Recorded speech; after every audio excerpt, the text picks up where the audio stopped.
Morning, everyone. Welcome. It's Full Press NFL Sunday. It's week 13 in the NFL, December the 4th. Yes. 2022 is surprisingly almost over. And look, good riddance. Let's move on. I'm tired of 2022 already. I'm ready for 2023, the year of Mike Jordan. Okay, I just made that up. I don't know if that's actually a theme, but I'm sure there's something that's going to be year of 23, something like that. But no, we're here to talk football, not basketball. We got quite a lineup, quite a set of games here this Sunday, and obviously one of the highlights being Chiefs Bengals later today, and then of course the much anticipated, both positively and negatively, return of Deshaun Watson, and of course also we actually have some playoff clinching scenarios today, and one division could be had, and it's probably a division that you would have probably never would have been guessed would have been clinched in the first week of December. So good morning, Braden. How are you doing today? Yeah, I'm doing really well. Good morning to you. It's like you said, so many good games today. I think I saw 5 games where both teams have at least 7 wins. So could potentially be the best Sunday of the year, and hopefully it lives up to the hype. Yeah, I mean, obviously, like I said, we we sit here all the time and say, "Oh, well, this lineup looks great." We really don't know because we see great matchups all the time turn into duds because they, again, you can only anticipate, you can't predict the future. But particularly though, like I said, we get the AFC Championship game rematch today, which is obviously the kind of the big game on this docket. Because if you think about it, they can't wrap it up. But a win today for the Chiefs would go a long way into obviously getting closer and closer to wrapping up that number 1 seed. It would give Andy Reid his 17th, if I'm not mistaken. I had this right in front of me. His 17th season of 10-plus wins, which is only short of just a handful of people, including Bill Belichick and guys of that nature. So pretty big day. You also get Tennessee and Philadelphia. Pretty big game on that end. And Denver and Baltimore. No, I'm just kidding. No one cares about that. I don't care about Denver and Baltimore.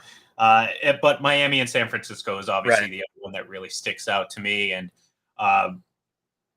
which very sneakily could be a Super Bowl preview just because of how both these teams are playing. I think San Francisco is one of the, if not the best team in the NFC. I think Minnesota, Philadelphia, San Francisco, those are your 3 teams right now that are really dominating that conference. But yeah, any one of those 3 I could see going. And of course, Miami, I think they're getting talked about, but I don't know. I feel like they're not getting talked about enough when it comes to the AFC elite. Am I wrong here? Is my perception just a little off? No, I don't think so. I think probably still just some of the previous perception around Tua, I think has a big effect on that. But I think you just look at some of his stats, and I know the numbers don't tell everything, but I think just how efficient he's been in places like the red zone, and I think turnovers for the most part. He's been there at the top pretty much all season. So I think when you look at just kind of the style of play that he has, where quick release and kind of the ball handling skills that he has, along with those weapons, I think they definitely, to me, feel like a top 3 team in the AFC, if not maybe top 2. Yeah, and look, I mean, obviously, I think partly the reason why they're not talked about enough, they get overshadowed by the Bills because the Bills were the team coming into the season, and obviously, I think they're still very much in the mix, but I think Miami very quietly has put together perhaps one of the best, if not the best offense or most explosive, I'll say that at least, most explosive offense in the NFL right now. And as we know, I mean, those explosive offenses can go a long way. Now, defense, pretty good unit. Obviously, I maintain that offense is always going to win championships. I don't like the old defense wins championships because I think it's very outdated. Certainly, by the way, this game has moved over the last 10 or 15 years. So in this case, I'm not too concerned about a team that has a mediocre defense. I mean, look, Kansas City's defense isn't great, but they're not bad, but they're opportunistic. You know what I mean? That's really what you need to be in the NFL in this day and age if you have an elite offense. So Miami, maybe they're a year too soon, but then again, we've seen some wilder things happen. But let's focus on that Chiefs and Bengals game real quick before we kind of get into the rest of this and give our game picks and I'll do our normal things. Last week, I believe, and this is something that happened in the Bengals game last year with the Chiefs. They struggled a lot in the red zone. And you can correct me if I'm wrong, but I am pretty sure Mahomes threw about 10 incompletions in the red zone, I believe so. Yeah. something like that. So this isn't a struggle. I'm not saying it's a struggle, but it's not a situation that's exclusive to the Bengals. But it's certainly concerning when you go back to that second half and how much the Chiefs struggled, and now throw in the fact that you might not have Frank Clark on defense. That's a pretty big loss overall. First off, how do the Chiefs not repeat the second half of last year's AFC Championship game? And if Frank Clark is out, how can you generate that type of pressure on Joe Burrow, who one can escape pressure, but two can manipulate the pocket and make throws downfield if the pressure doesn't get to him. So two-part question. Yeah, I think the biggest thing is really I think you're just kind of seeing Mahomes take what he's getting underneath a lot more. It's a lot simpler for him, I think, than how he ended the season last year. And I know that's something he talked about this week leading up to this game, and kind of something that got away from him in the AFC Championship game second half. So yeah, I think it's just you kind of see the way this Chiefs team's constructed. I think they're a little bit harder to defend now that Mahomes is kind of using all of his reads and everything. So I think just kind of living off that quick game in kind of the middle of the field, I think that's a place where they can maybe defeat the Bengals is kind of staying away from that perimeter as much as they were last year, but still kind of staying underneath and not really trying to hit those home run shots every time. So I think it's just really the quick game and kind of getting the guys the ball out in space and allowing them to kind of make their magic after the catch. I guess with Frank Clark, I mean, Steve Spagnuolo's kind of been notorious for defensive back blitzes. I know that you don't want to leave these Bengals wide receivers on islands too much, but I wouldn't be surprised if he has some of those defensive back tricks up his sleeve today. L'Jarius Sneed probably the top guy for that regard, but I wouldn't rule out other guys like Justin Reed or maybe even Juan Thornhill if he's good to go today. Maybe getting shots like that. But yeah, you mentioned Burrow with his legs. That's just I think an area where maybe a lot of people are starting to take more notice of Burrow's game in that area for sure. I was just going to say, Justin Reed has some talking to back up this week. So, hopefully he's the guy that's going to step up for them. But, you add in the fact that Jamar Chase is going to be back. He's missed the last few weeks. But it really, I don't want to say it hasn't mattered, obviously, because Jamar Chase is a great player. But the Bengals have still been able to succeed without him, which is a really good sign if you're a Bengals fan, because they've clearly moved past those early season struggles. And I'm going to, pat our site on the shoulder a little bit. We had Willie Anderson on back early in September on one of our shows, and he was adamant that the struggles were not a lack of talent, not some regression. It was giving time for the offensive line to really start to come together. It was a fairly new unit, and we've seen that happen. And now, obviously, the 5 turnover opening day game for the Bengals seems like a distant memory. But this is not going to be an easy one for the Chiefs. I mean, I think, again, the Bengals have, their slow start has obviously, not kept them among the discussion with the elites. And I say that like this because we assume Buffalo's elite, but, Kansas City is the only team that's really done anything. So to me, they're probably the only elite team right now, but you have a bunch of really other good teams in Buffalo, Miami. But, what about the Bengals? What about the team that went to the Super Bowl in the AFC last year? So very, very big game for both of these teams. I don't think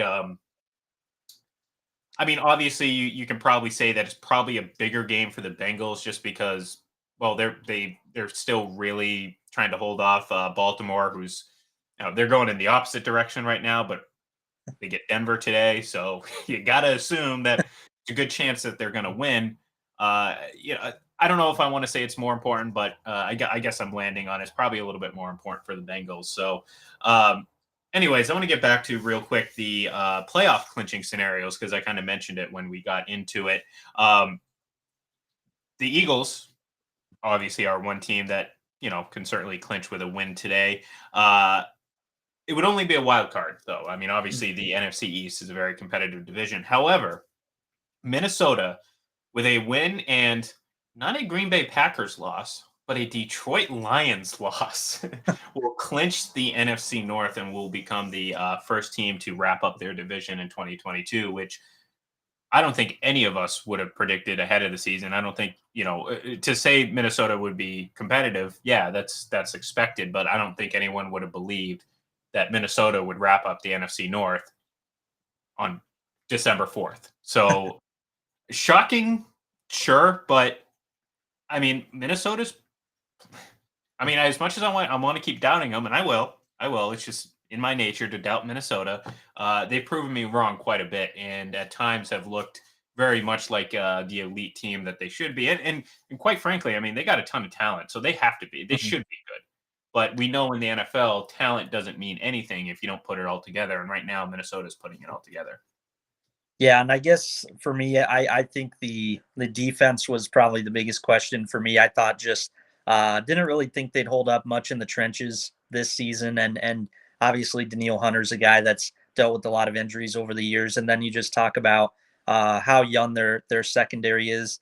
A couple early rookies, Lewis Cine and Andrew Booth, are now out with injury, but before they got hurt, they were playing really well. And Harrison Smith just kind of continues to be a machine for the back end of that defense. So you combine that with another kind of a Sean McVay, former assistant, having a good start as a head coach, and it's just kind of been the perfect recipe to go along with all that offensive talent. Yeah, and look, I mean, like Kyle said, I mean, I think kind of the expectation for this Vikings team was what we all expected was, they could certainly win the division, but probably likely a wild card team at best. Like I thought the Packers were going to take a step back because I thought they sorely underestimated the loss of Devontae Adams. We're seeing that throughout this season. I didn't think they were going to fall back as far as they had. So again, shocking from that point of view. So, okay. So one of the biggest stories of the entire offseason, or I don't know, maybe a saga, I don't know if I want to call it a story, was the Deshaun Watson ordeal. And for what everything that happened, it's over. And, from a football suspension standpoint, that is over. He will make his debut today against the Houston Texans. Look, he's going to make the Cleveland Browns better. We saw them upset I'm not even going to call it an upset over the Buccaneers. We saw them beat the Buccaneers last week and under Jacoby Brissett. And I got to imagine that they're going to be better. How much better? I don't know, because the reality of it is it's been nearly 2 years since Deshaun Watson played football. And before that, the last time we saw him, he was leading the league in passing yards. However, and this is something that I've always kind of,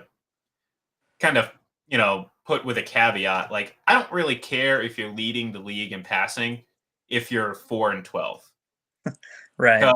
To me, the opportunity to pass has likely been inflated because of your other struggles and the other struggles across the board.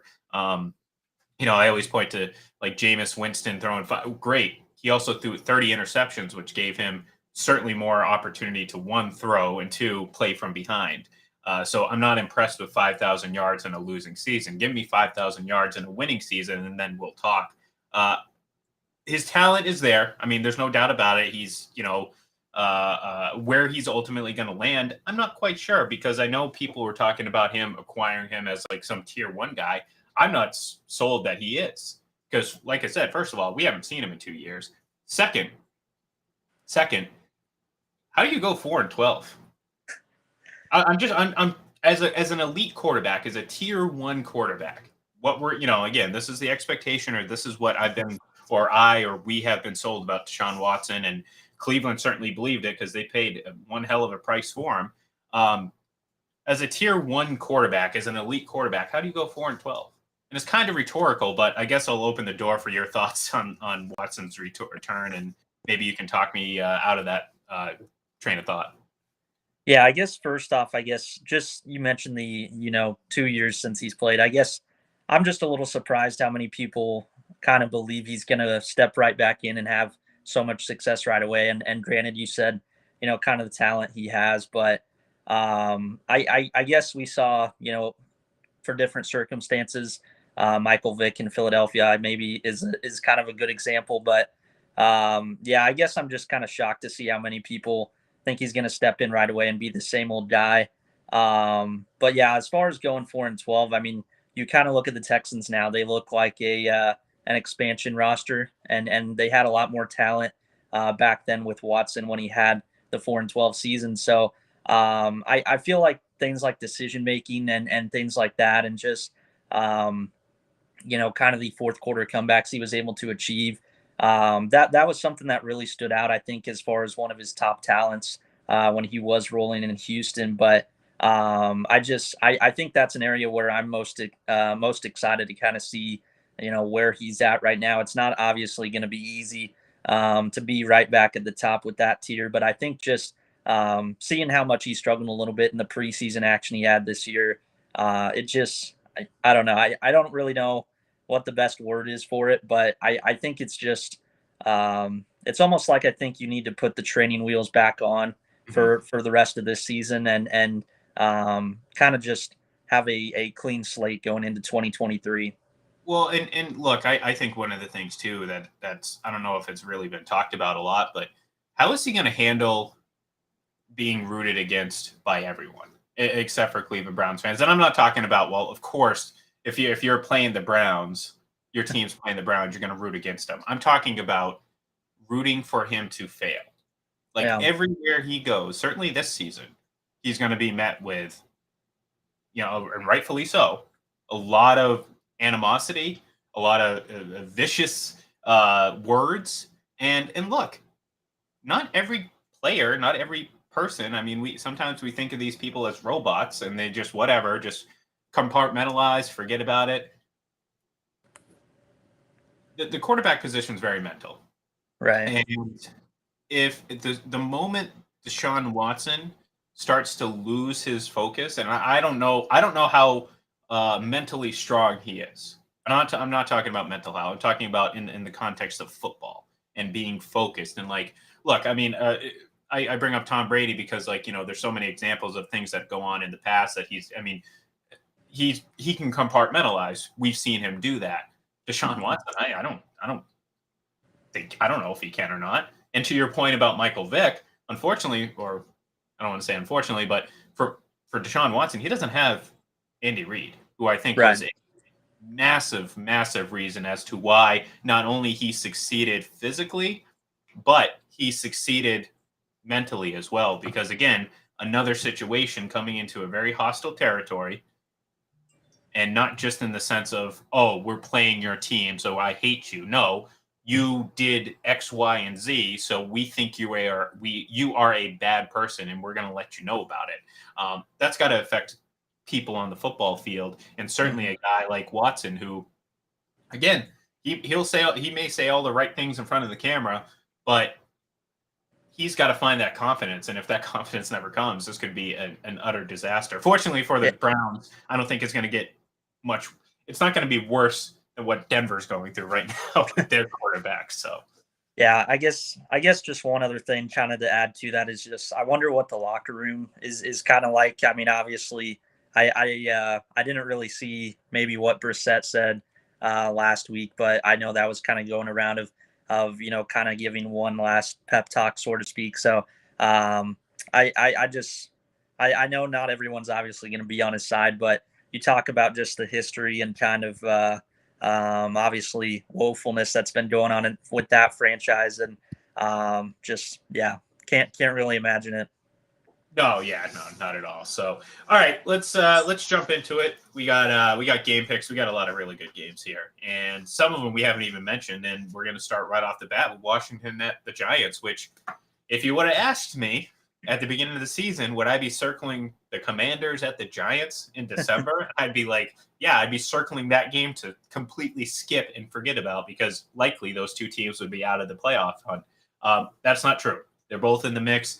The Giants, I think we've talked about for a few weeks. I think the Giants are just a year too early. So, we've kind of seen them, level out a little bit over the last couple of weeks, and that's fine. I mean, I don't think they're regressing. I just think, again, sometimes you overachieve, and I think that might be a good precursor for what's to come for this team. I think ultimately they're going to have to upgrade the quarterback position if they're looking to compete for a Super Bowl, but nonetheless, they're in competition right now, and the reason why the Philadelphia Eagles at 10-1 cannot clinch the division today with a win, they can only clinch a wild card. So, with Washington heading to New York, I like the Commanders. I mean, their defense is playing really well. I don't think Chase Young is going to be out there, but 5-1 in their last 6 games.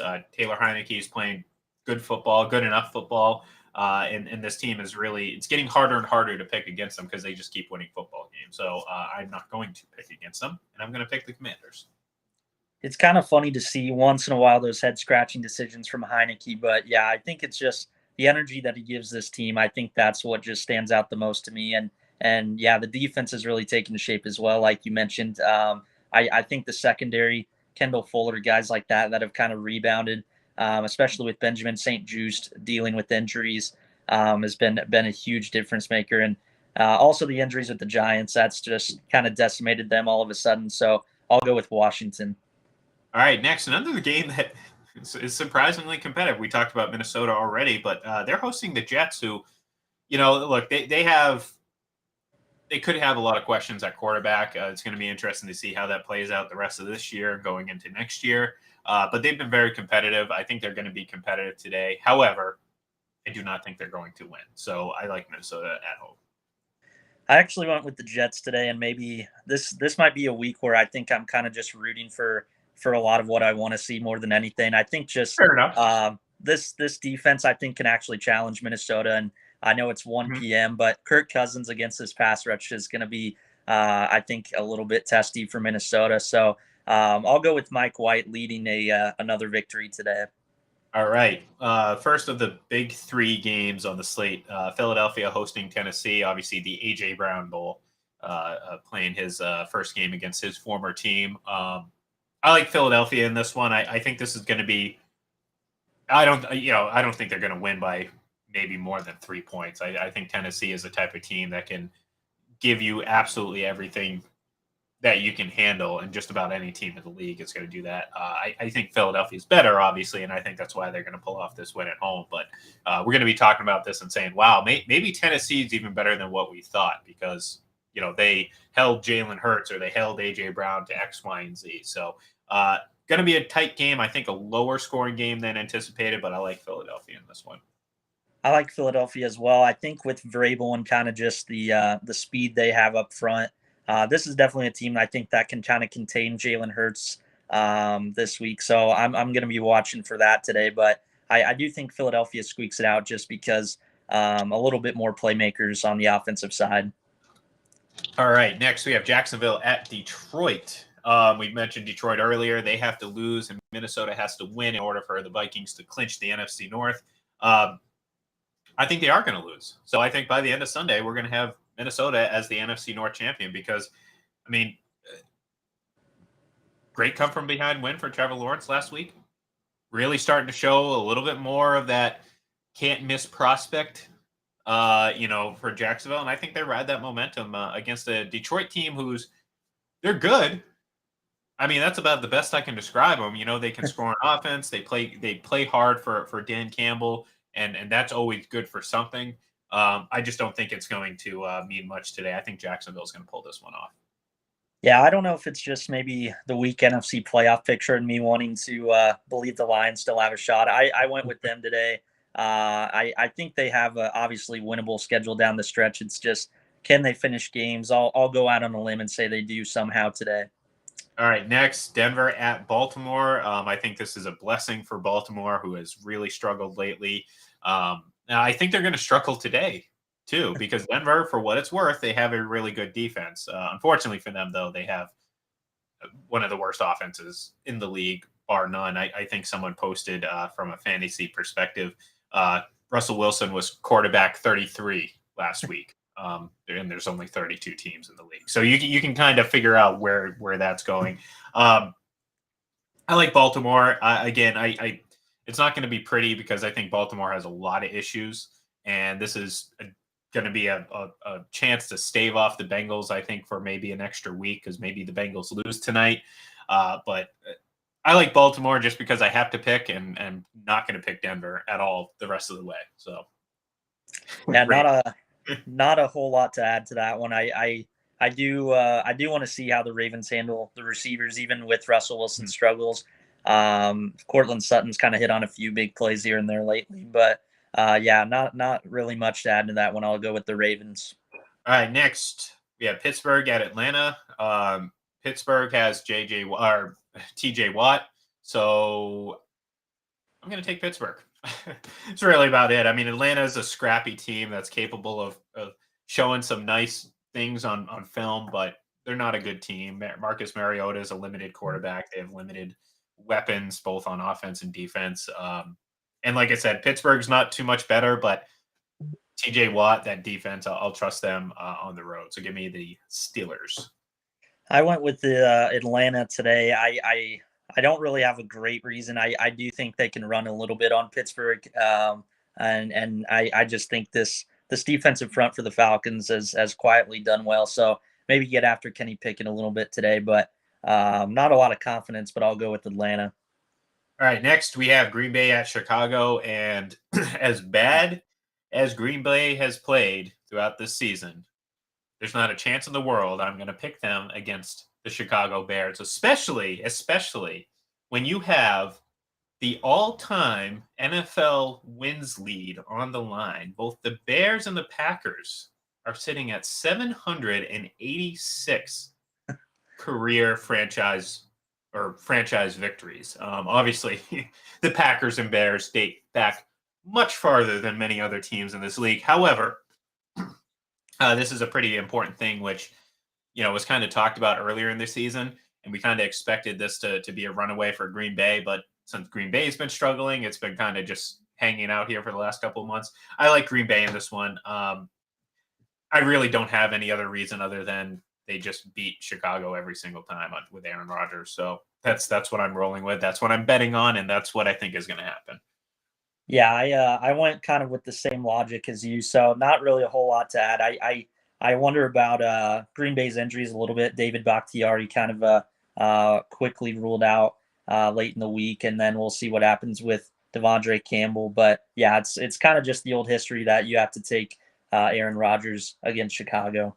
Yeah, this game could be just awful to watch for 3.5 quarters, and Packers may be down, but I'm still not going to bet against them. Next is that Cleveland at Houston game, and look, this is to me, and I said this on FPC Radio, I think this is by far the easiest game to pick, the easiest upset to pick, and it's Houston. And I'll tell you why. For a lot of the reasons we talked about before. First, Deshaun Watson hasn't played football in 2 months. Second, I have no reason to believe that he has this unshakable confidence and ability to come in and ignore all the noise surrounding him, on top of playing against this former team. I think there's way too many factors working against it. I know Cleveland on paper is a better team. Deshaun Watson's a better quarterback on paper, at least we assume, than what Houston is going to roll out with. And even without, I don't even know if Brandon Cooks is going to play this week. Yeah, I think he's out. Yeah, I think he's out. So I don't care. This is still, to me, the easiest upset pick of the weekend and the most obvious one. So give me Houston. Yeah, I went with Houston as well. I mean, it's not just the injury, the reasons that you mentioned, but it's kind of just something you kind of expect in the NFL. A big win like Cleveland got last week, coming into a massive letdown in a game that you think should be a gimme. So that's kind of also something that I'm banking on today. So yeah, I went with Houston as well. All right, next we have Seattle at the Rams. Seattle. Look, no Matt Stafford. He's probably done for the season. We can discuss his future at another time, but beyond this season. But right now, Seattle, they're just a better team. I mean, there's a lot of better teams than the Rams right now. So there's nothing about the Rams, especially without Aaron Donald, that's going to give me confidence to think they're going to be able to upset Seattle. So Seattle by, I don't know, 10 plus. Yeah, Matthew Stafford still helping out the Lions in some way with that first round pick going to Detroit this upcoming spring from the Rams. But yeah, this is a big one for Seattle to kind of have this kind of matchup at this time. They've been floundering a little bit of late. Tough overtime loss last week, so kind of a get right game for them. I went with the Seahawks. All right, next we have the second of the three really big games this weekend. Miami at San Francisco. The dreaded Christian McCaffrey popped up on the injury report, happened this week, and that's something obviously to monitor because again, that's the risk you run with Christian McCaffrey. We'll see what happens with it. I like Miami in this on the road against San Francisco. I think San Francisco is favored. I wish I actually had those numbers in front of me. I don't know if you have them or not. Yeah, I think 3.5 was the last Yeah, number. which is essentially your home field. That's generally what you're going to get for having home field. But I like Miami in this one. I think they're going to. I think Mike McDaniel has intimate knowledge, obviously, of the 49ers. I think they're talented enough to exploit a lot of their weaknesses on defense. And look, if Christian McCaffrey doesn't go, I don't know if there's been any word officially whether or not he's going to suit up, but whether or not he's in there or out there, I just think this is a week for Miami. And I think what we talked about prior, where not too many people are talking about the Dolphins, I think a lot of people are going to start jumping on that bandwagon for the Dolphins because not only are they going to win this game, the Bills played on Thursday. So in terms of NFL world, they're forgotten about. Who cares about who played on Thursday? No one cares about who played on Thursday. So Miami has an opportunity to kind of have that spotlight to themselves, so to speak, and really come through with a signature win in front of a lot of eyes. So I like the Dolphins in this one very confidently.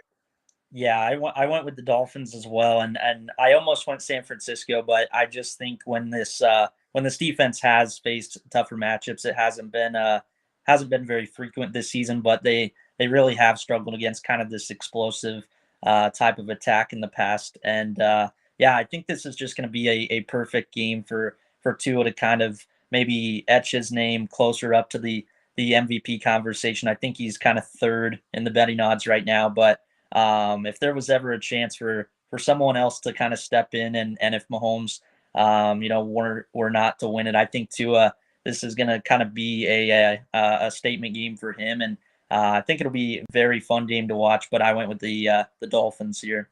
Yeah. And look, I mean, Patrick Mahomes is very firmly in the MVP race lead, but things change very quickly in this league.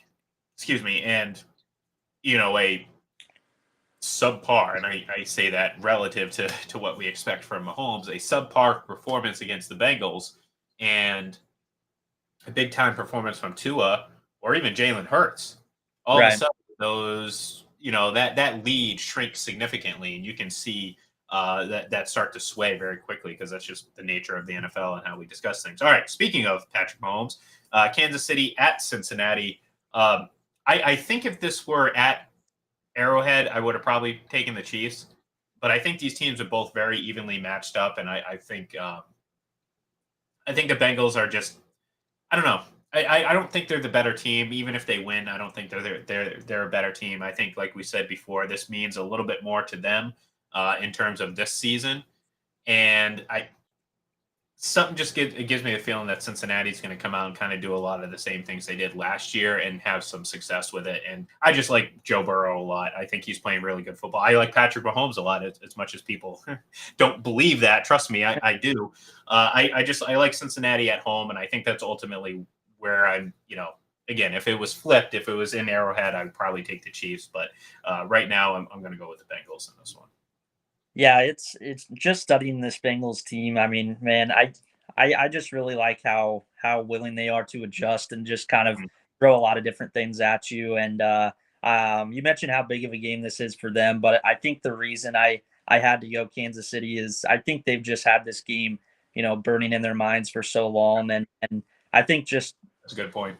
the offseason moves they made, I think was kind of meant for this opponent. And I just think there's going to be just so much motivation to kind of get back some games that they should have had last year. So definitely not going to be surprised if the Bengals win this one. But I think for those reasons, I had to go and pick Kansas City.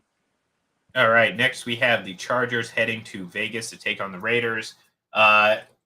Raiders big win last week. Josh Jacobs, 300 plus yards running.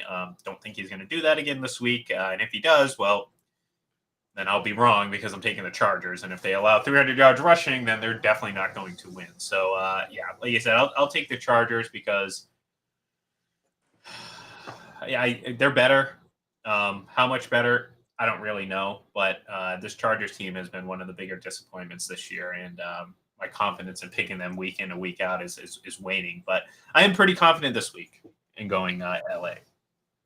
I went with the Raiders, and maybe it's just what I've seen the last couple of weeks, but I do think there's just something that they're doing right now that's kind of giving these top teams some questions, and seeing the Chargers eke out the way they did in Arizona, I think just still gives me some pause. So kind of a shot in the dark, but I'll go with the Raiders today. All right, next, Indianapolis at Dallas. I like Dallas. They're just a better team across the board. Yeah, I'm not complete, the whole Jeff Saturday thing. I mean, people were up in arms about that, but my point was we've seen so many failed head coaching hires that have come up through the ranks every single year. So why the hell not take a shot in the dark and see what happens?